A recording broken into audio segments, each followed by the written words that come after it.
Things to know about a pooled trust in Florida.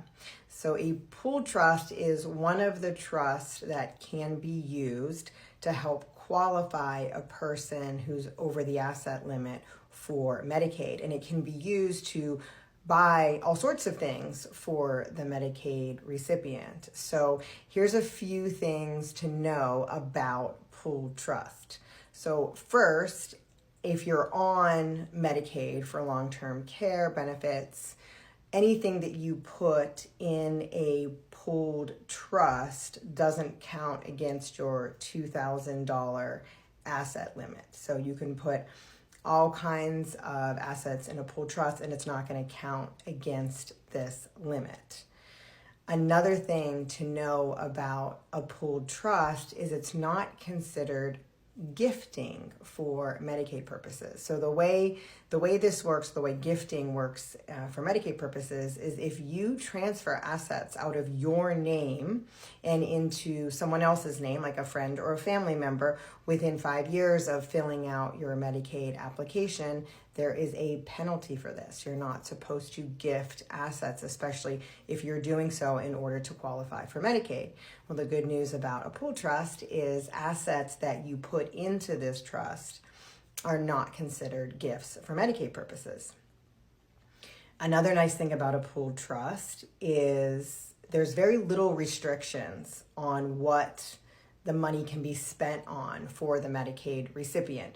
Now that's so long as it's actually reasonable, and you're not doing anything out of the ordinary, you're super extravagant, but if it's reasonable, it can even be spent on things like vacations for the Medicaid recipient, all kinds of home care needs. It can be spent on medical needs, but it can be spent on all sorts of needs. The only restrictions that do apply is if the recipient is receiving Social Security income, SSI, not just Social Security retirement, then there are a list of restrictions for things that the pooled trust can't be used for. But in most cases, it can be used on almost anything that's reasonable and that's needed to the Medicaid recipient.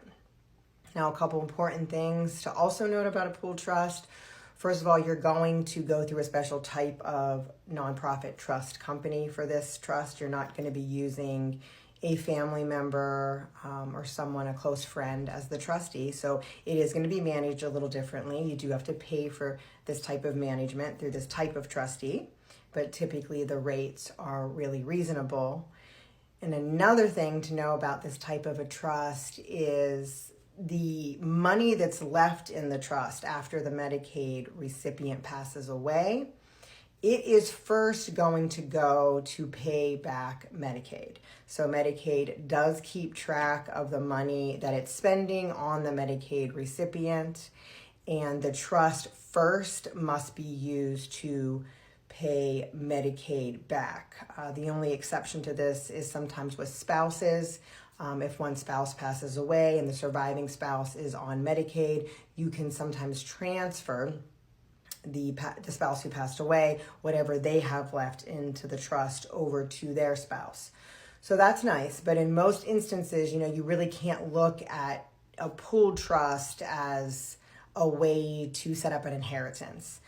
Because that's only going to work if there's money left in the trust after Medicaid gets paid back. So really, these types of trusts are being set up for the benefit of the Medicaid recipient. It makes it so that their assets can be put in a place so they can actually qualify for Medicaid, but then those assets can still be utilized for them during their lifetime. That's really going to be the main purpose here, not for setting up some type of inheritance vehicle for their kids or their loved ones.